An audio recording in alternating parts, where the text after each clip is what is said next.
YouTube channel motive for motivation में। और अब बढ़ते हैं अपने टॉपिक की तरफ में। इसमें आज हम डिस्कस करेंगे कर्म का क्या सिद्धांत होता है और कर्म प्रिंसिपल ऑफ कर्म, बेसिकली इसमें क्या क्या होता है और क्या क्या वो करना चाहिए या क्या क्या नहीं करना चाहिए हम लोग को इस मानव जीवन में, और कौन कौन से आदर्श हैं, जो रूल्स हैं, जैसे जिस हिसाब से कोई भी होता है। जैसे संविधान है, हमारा संविधान हमको कुछ नियम देता है, कुछ हमारे लिए कर्तव्य निर्धारित करता है, कुछ हमारे जो अधिकार होते हैं उनको निर्धारित करता है। तो वैसे उसी प्रकार ये सृष्टि का नियम है, ये यूनिवर्सल ट्रुथ है कि आपको कार्य तो करना ही होगा। अगर आप मानव जीवन में आए हुए हैं या एक जीवात्मा हैं तो आपको कर्म तो करना ही होगा, ठीक है। तो एक तरह से समझ लीजिए कि विधान है और ये कर्म, इसीलिए इसको प्रिंसिपल ऑफ कर्म का हमने टाइटल दिया है कि जो कर्म का सिद्धांत कैसे। जैसे कि इसका सबसे पहले चलते हैं हमारे जो बहुत पवित्र ग्रंथ है श्रीमद् भगवद गीता, ठीक है। तो उसमें जो भगवान श्री कृष्ण जी अपने एक श्लोक के द्वारा, जैसे मान लीजिए कि उसमें जो बताया गया है उसमें कहते हैं कि कर्मण्येवाधिकारस्ते मा फलेषु कदाचन, कर्मण्येवाधिकारस्ते मा फलेषु कदाचन। जिसमें क्या कहते हैं कि भाई अगर आप कर्म तो आपको करना ही करना है। देखो, गॉड ने, अगर ईश्वर ने आपको भेजा है और मनुष्य के रूप में हैं आप, तो आपको कर्म करना ही होगा, अन्यथा आप कुछ भी अचीव नहीं कर सकते हैं। ना कि आप रेगुलरली बैठे बैठे सिर्फ ईश्वर का विभजन करके कुछ भी उस हिसाब से अचीव नहीं कर पाएंगे। ईश्वर ने भी कहा है कि आपको कर्म करना होंगे, और ईश्वर भी जब मनुष्य रूप में धरती पर आया हुआ है, या चाहे वो भगवान श्री कृष्ण के रूप में हो या भगवान श्री राम के रूप में, ठीक है, जब भी आया हुआ उसने कर्म किया हुआ है। और कर्म के सिद्धांत को ही पारित किया जाता है, कर्म के सिद्धांत को उसने प्रूव किया है, खुद सिद्ध किया है। बताते हैं कैसे कि भाई सबसे पहले जब उन्होंने बताया कि भाई कर्मण्येवाधिकारस्ते मा फलेषु कदाचन, पहली चीज तो आपको कर्म करना है, कर्म जो है वो करना है। और दूसरी चीज है कि भैया कर्म करते समय आपको उसके फल के बारे में नहीं सोचना है। कर्मण्येवाधिकारस्ते मा फलेषु कदाचन, जैसे इसको अन्य शब्दों में भी समझ सकते हैं। जैसे कर्म करने में तो इंसान का अधिकार है, लेकिन क्या उसके फल को वो कर सकता है क्या? कि वो हम इधर को जा रहे हैं तो हम जहाँ जाना चाहते हैं उसके बारे में पहले सोच लें कि हम नहीं पहुँच पाएंगे। कर्म तो करते हैं लेकिन उसके फल के बारे में ज़्यादा सोच लेते हैं कि भाई इसका कर्म है, हम कोई काम कर रहे हैं, ठीक है, इसका फल क्या होगा। लेकिन आप ये भूल जाते हैं कि जो कर्म है वो आपके हक में है। जैसे आप परीक्षा देना आपका हक है, लेकिन परिणाम पे आपका कोई जोर नहीं है। आप परीक्षा दे सकते हैं लेकिन परिणाम क्या होंगे ये तो आपके कर्म पे डिपेंड करेगा कहाँ कि आपने कैसे अपना कार्य किया है, कैसे अपना पेपर किया है, कितने अच्छे से प्रश्न किए हैं, कैसे हल किए हैं। सिर्फ उसी प्रकार ऐसा है कि संसार का ये नियम है, जैसे कि आपको इसमें आपके कर्म की जो महत्ता है वो बताई गई है। और इसी प्रकार जो है इसी संदर्भ में अगर देखें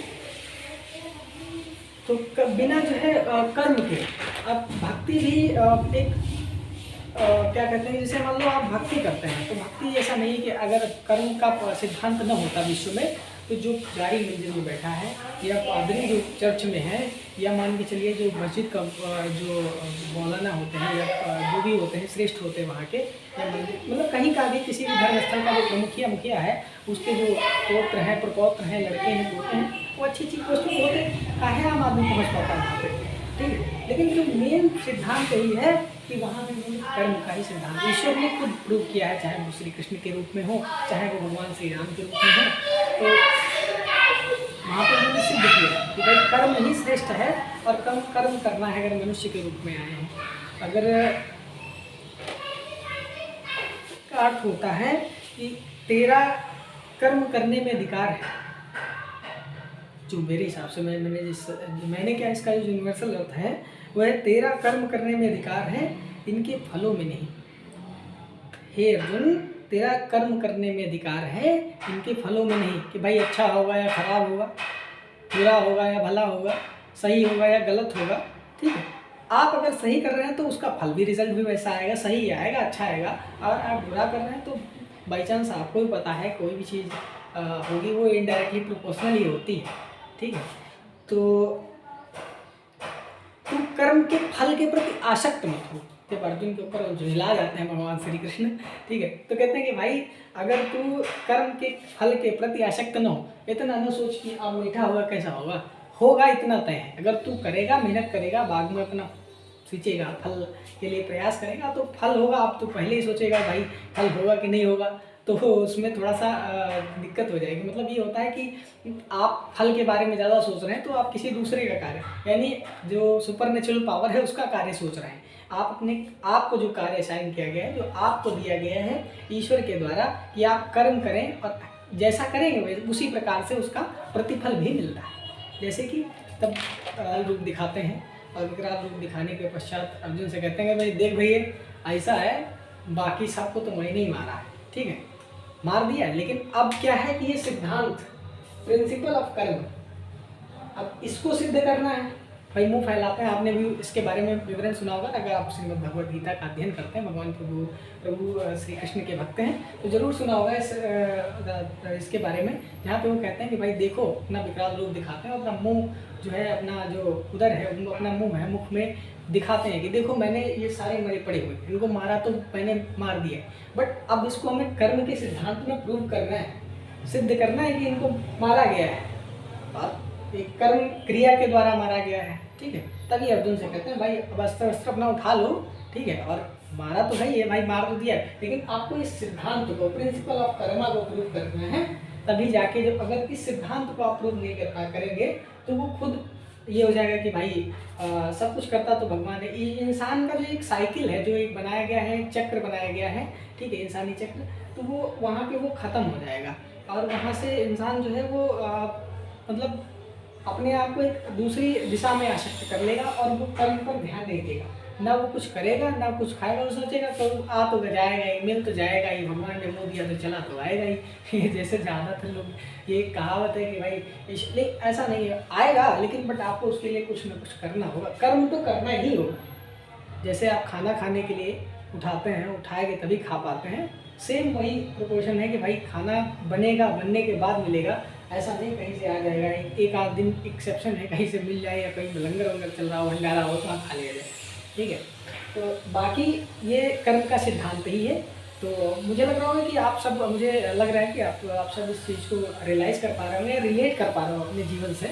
अगर ऐसा है तो आप कमेंट करके जरूर सबको पता है कि बिना कर्म के जो किए हुए ईश्वर भी कुछ दे नहीं पाता है। जैसे कि आप अपना एग्ज़ाम देते हैं, आपने कॉपी में कुछ लिखा ही नहीं है। बहुत सारे, एक हमारे बहुत पुराने मित्र थे, तो एक दिन हमको मिले, ऐसे ही परिसर में मुलाकात हो गई। बोले कि भाई हमने पूछा भाई पेपर कैसा गया है, तो कहा भाई बस कर दिए हैं, पास हो जाए बस। हमने कहा भाई अगर कुछ लिखे हो गए, कुछ कर्म ठीक ठाक ही हो गए तो मिलेगा, कुछ नंबर मिल जाएगा, पास हो जाओगे। लेकिन बस कुछ लोगों को पास हो जाने के, मतलब पास हो जाने के चक्कर में वो ये नहीं सोचते हैं कि हम अपने कर्म को अच्छे से करें। पहले से आप अपने क्वेश्चन सही से करेंगे तभी आपको उसका जो परिणाम होगा, जो उसका रिजल्ट होगा, जो मार्किंग होगी, वो एग्जामिनर के हाथ में, वो आपके हाथ में नहीं। पास होना फेल होना आपके हाथ में नहीं, आपके हाथ में कैसे आप सॉल्व करते हैं, आप क्वेश्चंस कैसे हल करते हैं। आप जो दिए गई परीक्षा ही बोलते हैं, कभी कभार जीवन में भी ऐसा क्षण आ जाता है जब आपको इस स्थिति से गुजरना होगा, ठीक है, और वहाँ पे आप ये सोचेंगे बस कैसे किसी को पास हो जाएंगे। नहीं, आप अपने कर्म पे ध्यान दीजिए। आप अगर परीक्षा में बैठे तब भी आप सोच रहे हैं कितना कर लें भाई जो पास हो जाए, नहीं, ऐसा नहीं होता। आप जितना कर सकते हैं उतना करिए और फल की चिंता तो आप मत ही करिए। आप कुछ भी करके मतलब अपने हिसाब से करके आते हैं, कहते हैं इतने में पास हो जाएंगे, फल के बारे में ज़्यादा सोचेंगे। अगर कर्म करते वक्त या कर्म करने से पहले तो आपको ये व्यक्तिगत रूप से नुकसान होने वाला है। जैसा दोस्तों कि आप मान लीजिए किसी भी प्रकार से आप मान लीजिए कि कोई काम करते हैं, ठीक है, और उसके फल के बारे में पहले सोचते हैं, ठीक है। आप यहाँ से मान लीजिए आपको कहीं दूसरी 10 किलोमीटर की ट्रिप पे जाना है, ठीक है। अब 10 किलोमीटर जाना है, आप अपने संसाधन चेक किए कि भाई हाँ हमारे पास साइकिल है या मोटरसाइकिल है, ठीक है, वो चेक कीजिए। हम पैदल भी जा सकते हैं अगर चाहें, ठीक है। तो आप जो भी सूटेबल हो वो चुन लेंगे, जो भी मुख्य रूप से आपके पास उपस्थित हो वो ले लेंगे, संसाधन जो भी होता है, ठीक है। और आप सोचेंगे भाई बीच में गड्ढा तो नहीं आ जाएगा, बीच में कोई और दिक्कत तो नहीं आ जाएगी, बीच में कहीं कुछ और आफत तो नहीं आ जाएगी, किसी से भिड़न तो नहीं हो जाएगी, कहीं गड्ढे में तो नहीं गिर जाएंगे। अगर आप इसके बारे में ज़्यादा सोचेंगे तो यकीन मानिए आप अपने जो रास्ते का सफ़र है वो तो कष्टमय स्थिति में गुजारेंगे, कष्टमय पीड़ा दायक होगा, क्योंकि आपको अंदर से भय रहेगा कि भाई हम पहुँचेंगे वहाँ पे तो कैसा क्या होगा मेरे लिए, या मैं पहुँच पाऊँगा भी नहीं पहुँच पाऊँगा। और दूसरा, आपके मन में जो भय की उत्पत्ति होगी, ठीक है, संशय पैदा होगा, उससे आपके दिमाग में संशय पैदा होगा, संशय मतलब भ्रम की स्थिति उत्पन्न हो जाएगी, और आप जो रास्ते का आनंद है उसको भी नहीं उठा पाएंगे। आसपास की जो खूबसूरती, मतलब आप उससे समझिएगा कि जो खेत है, हरियाली, वो कुछ नहीं देख पाएंगे। आप इन संशय में, इस भ्रम में उलझ जाएंगे और उलझ कर रहे, तो वो आप कर्म के फल के बारे में ज़्यादा एनालाइज कर रहे हैं, और वही आपको भय में ले जाता है, डर, फियर, भय आपको फियर का एहसास करा देता है। और भय मुक्त जब आप नहीं होते हैं, जब आप भय से युक्त होते हैं, जब मान के चलिए डर, मन में डर बना है किसी चीज़ को लेके कि हाँ भाई लोग क्या कहेंगे, तो आप बोलने में भी हिचकिचाएंगे। इवन आप पब्लिक स्पीकिंग जब करते हैं, समाज में खड़े होते हैं, तब भी आप अपना जो कॉन्फिडेंस लेवल होता है बहुत डाउन होता है, क्योंकि आपका उत्साह कम हो जाएगा, ऑटोमेटिक कम हो जाएगा। ये नेचुरल गुण है, ये नेचुरल कहते हैं कि इसको आप मान के चलिए कि आप सभी के अंदर होता है, सभी जितने भी लिविंग हैं, इंसान हैं, उनके हाथ में होता है। ये अगर आप पब्लिक में खड़े हैं, इन्फीरिटी आपको फील होगी, आपको मतलब अपने ही अंदर ऐसा फील होगा कि नहीं ऐसा हम नहीं कर सकते हैं, सिर्फ कुछ लोग ही कर सकते हैं। नहीं, ऐसा नहीं होता है। आप अगर इस सिद्धांत को फॉलो करते हैं, प्रिंसिपल ऑफ कर्म, जो भगवान कृष्ण जो गीता में बता गए हैं, और सिमिलरली जो अगर इसके बारे में हम और आपको बताते हैं अपने दूसरे भाग में। दोस्तों, आशा करते हैं कि हमारा जो ये आज का टॉपिक था कर्म का सिद्धांत, ये आप लोग को अच्छे से समझ में आया होगा। अगर आपको समझ में आया हो तो उन लोगों को ज़रूर टैग कीजिएगा जो परीक्षा में कहते हैं, आपके पूछने के पश्चात ये कहते हैं कि भाई बस पास हो जाए, उनको जरा एक कर्म का सिद्धांत जरूर शेयर कीजिएगा और टैग कीजिएगा। और अगर अच्छा लगे आपको तो लाइक, शेयर और सब्सक्राइब कर लीजिएगा। हमारा चैनल है मोटिव फॉर मोटिवेशन, और अगर आप ऐसा करेंगे तो अच्छा लगेगा, हमें भी प्रोत्साहन मिलेगा। ठीक है, आप सभी का बहुत बहुत धन्यवाद।